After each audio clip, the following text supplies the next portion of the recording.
Thank you for watching Inspire Math videos. Today we're going to study what decimals and equivalent decimals are. Before we study decimals, let's review the basic concept of whole numbers. First of all, a whole number consists of digits. A digit is a single numerical number, 0 to 9. Important concept is that a digit in a different position has different meaning. Let's consider an example, 432. 432 consists of 3 digits, 4, 3, and 2. But each digit has different meaning. From the very right end, the digit 2 is in ones position. So 2 means 2 ones, which is 2. Next digit 3 is in the tens position. So 3 means 3 tens, which is 30. And the digit 4 is in hundreds position. So 4 means 4 hundredths, which is 400. Each digit in different position has a different meaning.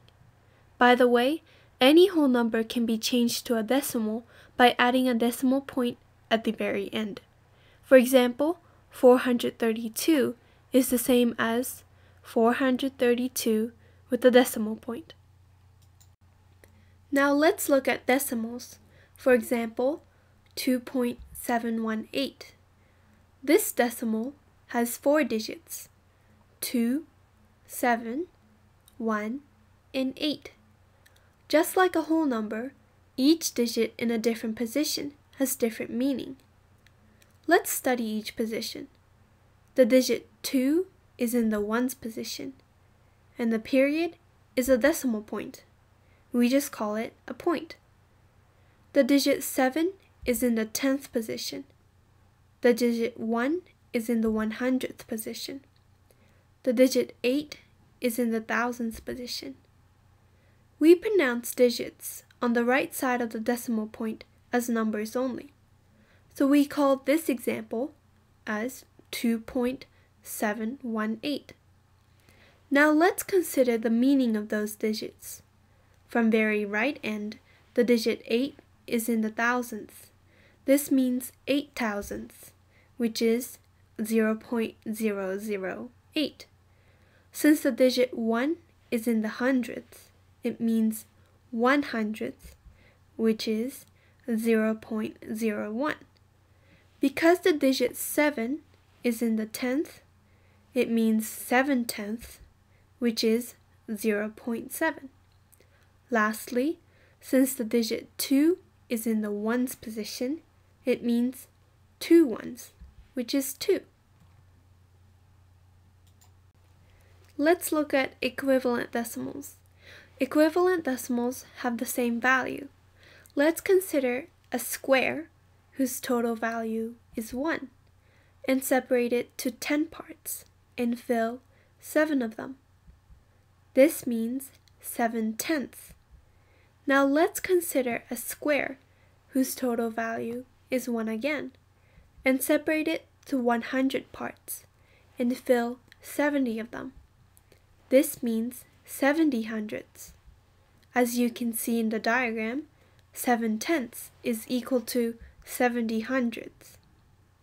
We can express 7 tenths as 0.7 and 70 hundredths as 0.70. In 0.7, the period is a decimal point and 7 is in the tenths. In 0.70, the period is a decimal point, 7 is in tenths, and 0 is in the hundredths. So 0.7 is equal to 0.70. They are equivalent decimals. You can add as many zeros to get another equivalent decimal. Let's summarize today's lesson. A period is called a decimal point. Digits that are placed on the right side of a decimal point are pronounced as just numbers. For example, this is called 12.34. Every position has different names and meaning. To get equivalent decimals, you can add as many zeros. For example, 1.5 is equal to 1.50, and that is also equal to 1.500. Thank you for watching Inspire Math videos. Please subscribe if you'd like to join our Inspire Math tutoring community. There are some related videos linked below.